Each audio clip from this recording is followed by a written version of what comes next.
in the museum. It's the experience. Yeah, no, it's nice to be here.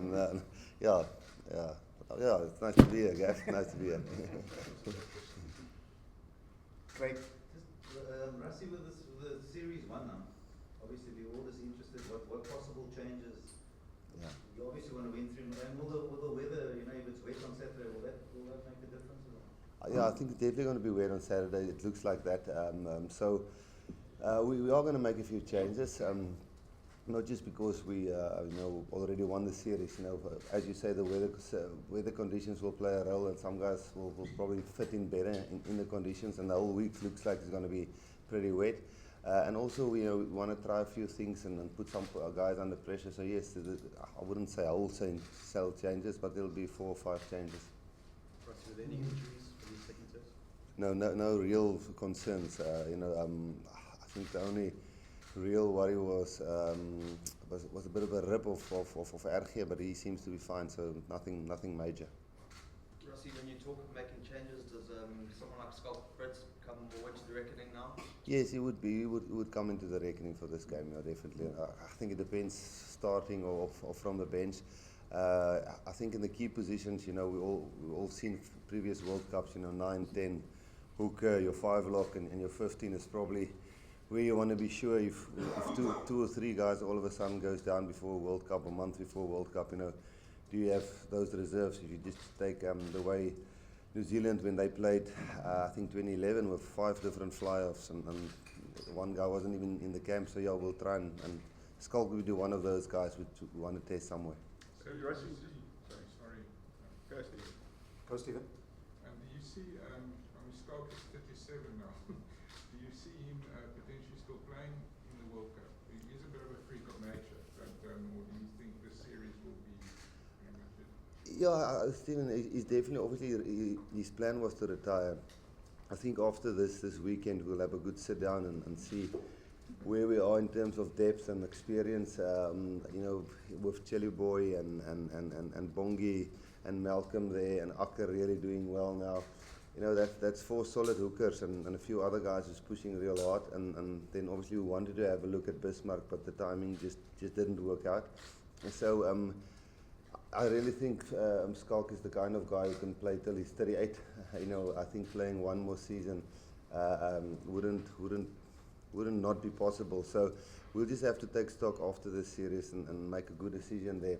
But if we need to keep him on the back burner, if we have to press on his number come the World Cup, we'll certainly make a plan around that.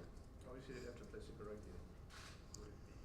Well, or play rugby, just not stop. If he stops playing rugby, Go back overseas. Could he go back overseas? he can go back overseas, obviously. But in the World Cup here, we can pick anybody. So yes, it doesn't have to play in South Africa.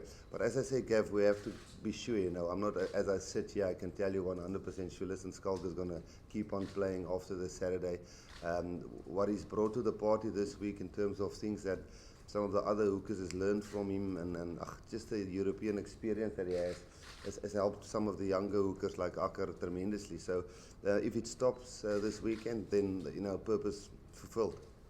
Russ, in terms of growth, where do you think the team's grown the most in these first 3 tests of the year? I think getting used to one another is probably the thing that sometimes takes the longest, because you have to be under different pressure, sometimes good pressure, sometimes bad pressure, sometimes on the field pressure, sometimes tough times in terms of dropping players and understanding the coach and the assistant coaches and the way we manage the team.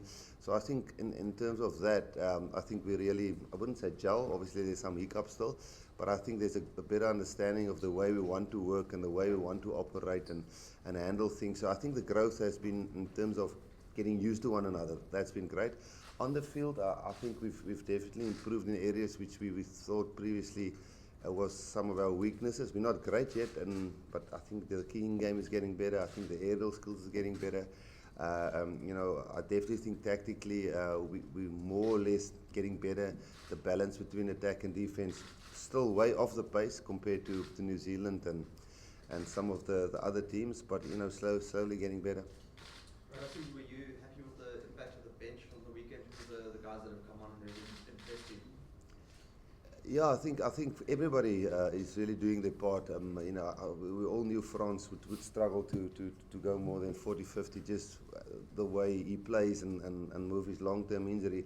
So that's the reason why we kept Thomas on the bench, because if we started with a guy like Thomas and he goes down in the first 10 minutes, then you're in trouble with a guy like France. So a lot of those changes was around introducing guys like Bongi after a long layoff. Akker's got a great impact off the bench. Beast in his 100th game, Kitsi brings a lot to the party. And if you just look at the way guys like the Sharks were traveling to Jaguares, back to South Africa, back to the States, back to South Africa. So I think those guys all did really well. I thought Jesse did well when he came on. Ivan has been in 2 games now where it's close, tight games where he had to close it out when Faf got cramps and so on. So, I think overall it was a good squad effort.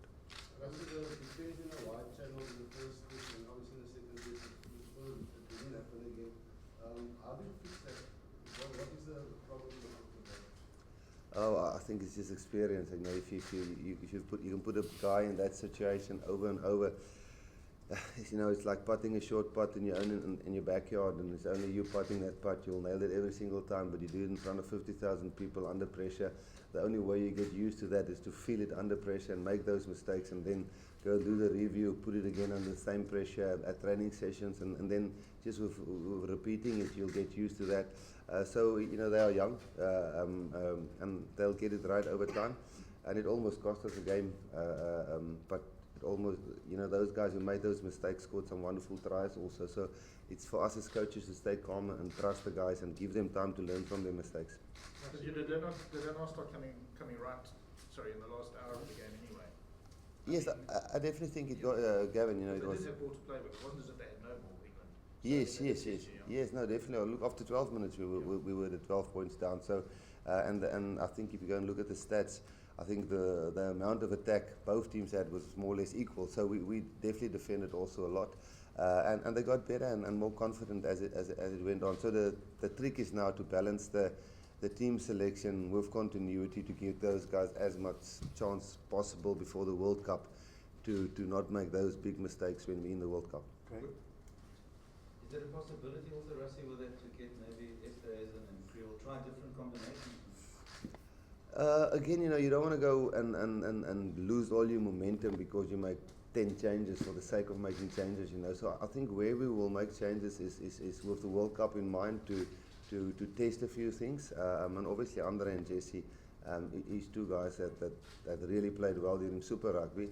But again, you must see then who's going to be the fullback, who's going to be the wings. You don't want to lose. I wouldn't say we have a lot of momentum. I mean, we've only won 2 games, but you have a little bit of momentum now, and you don't want to experiment too much so that you lose that momentum. But yes, those guys are definitely guys that deserves a chance somewhere. If it isn't this match, somewhere in the near future. Rassie, I think some quite strong reports over the weekend that this could potentially be the final test match at Newlands, with the move ahead for next season to the main stadium. If that was to happen, would it be a sad day for South African rugby, and also makes this test match all the more significant? I've only really heard that this morning. Early this morning, somebody told me that.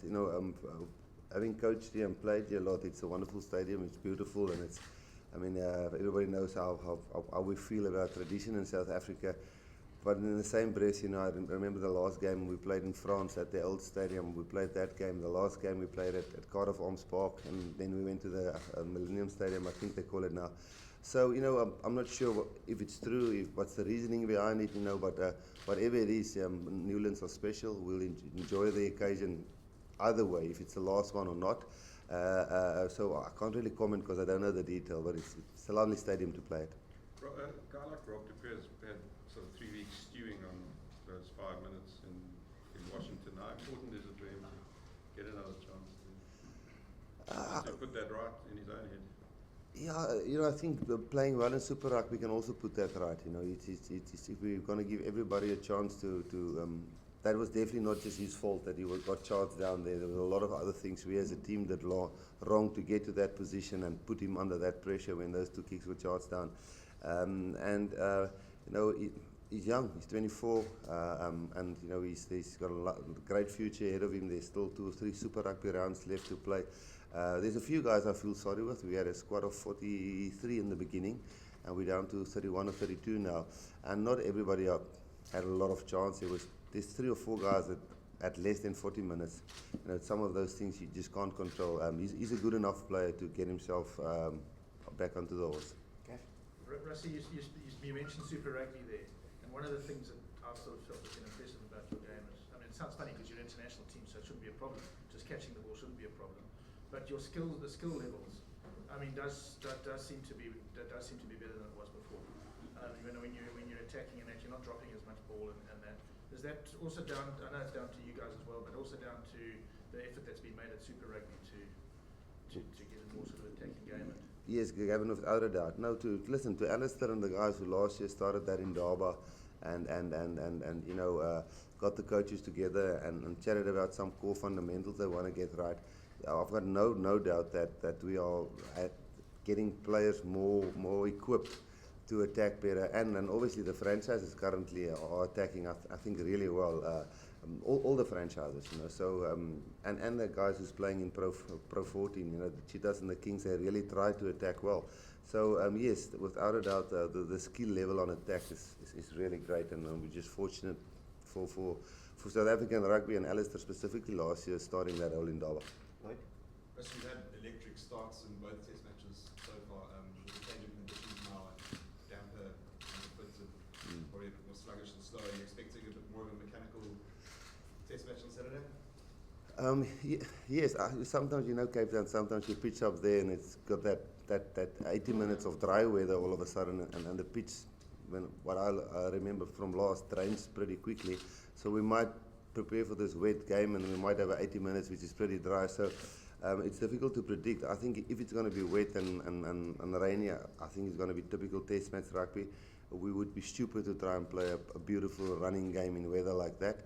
I must say the game in Washington was I couldn't see it on television, but it was really tough conditions to play in, and I know that was a boring game to watch. So hopefully it is not exactly like that, because we made a lot of fundamental errors there as well. But sure, conditions will determine the way we have to play. Okay, we go one more question in English, then we should Afrikaans. Can I just, as Director of Rugby Cap on the junior box performance, can you just give us your assessment of that? I don't know how much you would have seen, given your last I watched it. I watched all of it. It's great that they beat the Baby Blacks, and it's good that they beat England on their tour. They got shocked by the French intensity, but they came back in the second half. I know the word is out there that they were really conservative, in the semi-final, which definitely looked like that. But then again, if you talk to them about those conditions and how windy it was and those things, it makes more sense when you listen to what they were trying to do. And then they showed us now last night, when they play and with freedom and the way we beat them properly. So it's not nice to be third, but at least the Baby Blacks also have a lot to work on. So there's some positive sides, great players there, good future for South African rugby. Last, Craig? Rassie, how do you feel the half-back pairing is gelling? Particularly, Dr. Clerk looked like he was trying to helping relieve quite a bit of pressure in terms of exiting with the box kick. Yeah, I think he's making great decisions there, and I think it's from playing up there in the north where you have to, because of the conditions, you can't just always give it to your 10 to try and get a 30-40 meter relief. So I think that helped a lot. I think our Faf is making it on the run, in the move. It's not always a pre-planned thing, which is nice for a coach. You don't have to plan the 3 phases to kick the ball at the end of the day. So I think Faf is really doing it well, and Andre put up his hand, and with the help of Dwayne and Sia, I think that spine is getting better and better. Craig, Afrikaans? Rassie, just the answer you gave in English, just about the maybe 4 to 5 changes and the weather conditions will obviously play a factor. Ja, ons sal veranderinge maak, nie net sommer om veranderinge te maak nie, ons sal veranderinge maak om te probeer om nie momentum te verloor nie, want ek weet ons het nie baie momentum nie, ons het nog net 2 wedstryde gewen, maar daar is so 'n bietjie van momentum wat ons het. So ons wil baie graag obviously die wedstryd wil probeer wen, maar ons sal 'n paar spelers, eerstens wat ek dink 'n kans verdien, en tweedens wat ons as ons nou 'n bietjie langer termyn hoed vir die rugby kampioenskap en vir wêreldbeker, is dit belangrik om te weet posisies soos hakker, posisies soos losskakel, hier skramskakel, weet jou heel agter, hy 5 slot, as 'n klomp posisies wat jy so 4 of 5 ouens moet reg hê. So ons sal 'n paar veranderinge maak, maar ons sal nie heeltemal oorboord gaan en 10 veranderinge maak. Jy weet, die toets is baie belangrik. Ons speel teen Engeland, ons speel in Nieuweland wat baie vital is vir ons. So ons sal veranderinge maak met die oog om 'n paar goed te probeer. En die weer, ek dink ja, die weer sal definitief 'n invloed hê. Mense sal sê dit sal seker Engeland bietjie meer bevoordeel oor hulle gewoontes aan dit, maar ja, ek dink ons sal, soos ons teen Wallis gespeel het in Amerika, sal ou moet aanpas, maar ons hoef nie altyd heeltemal konservatief te gaan as die weer. Ons kan dalk bietjie aftune, maar ons hoef nie heeltemal so konservatief te gaan nie. Just about the growth factors as well that you see that just the players what's really been in the series, Yeah. getting used to each other, the Yeah. aerial skills. Ja, ek dink daar's groei gewees en op die veld dink ek ons plan is raak bietjie beter en ons het nou so 2 wedstryde uitgegrind en die wedstryde gewen, so dis ek dink ons groei op die veld takties definitief 'n bietjie. Ons is nog ver van waar ons moet wees, ons almal weet dit. Maar ek dink in terme van mekaar te verstaan, mekaar weet hoe ons werk, die coaches mekaar goed te verstaan en die spelers mekaar onder druk verstaan en sien wat die coach wil hê en hoe hy dit sê en hoe die conditioning coaches en al daai klas van goeders vat ons maar altyd 'n bietjie tyd voor die gemaklik met mekaar raak. So ek dink die wen help natuurlik dat ou so 'n bietjie gemaklik raak, maar ek dink die hele manier hoe ons saamwerk is seker die grootste groei wat ek op hierdie stadium gesien het. Bertrand? Rassie, hoe groot van 'n sielkundige slag sal dit wees met die Engelse whitewash? Dit sal net great wees om, is klaar, dit is lekker om die reeks in die sakkie te hê, want ons kan nou 'n paar goed probeer, maar dit sal sleg wees om Saterdag aand huis toe te gaan en die toets te verloor het, jy weet, onthou ons maar die laaste toets, so, die 3-0 sal great wees, maar Saterdag aand sal die lekkerste wees om net die toets te wen, jy weet, en dan het ou nou obviously die 3-0, so ons wil nie verloor nie, ons gaan baie hard probeer om te wen, alhoewel ons 'n paar veranderinge gaan maak, behoort dit nie ons span te verswak nie, want ons glo in die ouens wat ons daar gaan sit, so ons wil bitter graag wen. Rassie, die lees het vanoggend aangekondig dat Malcolm Marx en Warren Whiteley oorweeg kan word vir die volgende wedstryd. Is jy moeite werd om hulle daar in die kamp te betrek of is hierdie week of is dit maar nie? Nee Steven, ons is heeltyd in kontak met hulle, so ons het hulle betrek vroeër, hulle was by al die beleidingskampe, as dit die regte Afrikaanse woord is, het ons hulle betrek. Warren was by baie van die goeters agter die skerms, het ek hom betrek. En Malcolm het ek ook baie mee gesit, soms ons gevlieg het in Johannesburg toe om 'n wedstryd te gaan kyk, het ek hom by die lughawe ontmoet. So baie van daai spelers het ons baie kontak mee en hulle is definitief nie agter in terme van waarheen ons takties gaan nie. En om hulle nou in te kry in hierdie week, ek dink die groep is maar nog steeds 31, jy weet, om nou nog 3-4 manne by te kry waar hulle vir hulle provinsie kan voorberei en dan weet mense het hulle reg vir die rugby kampioenskap is probably jou beter bet om te gaan. Okay. Baie dankie julle. Thank you very much.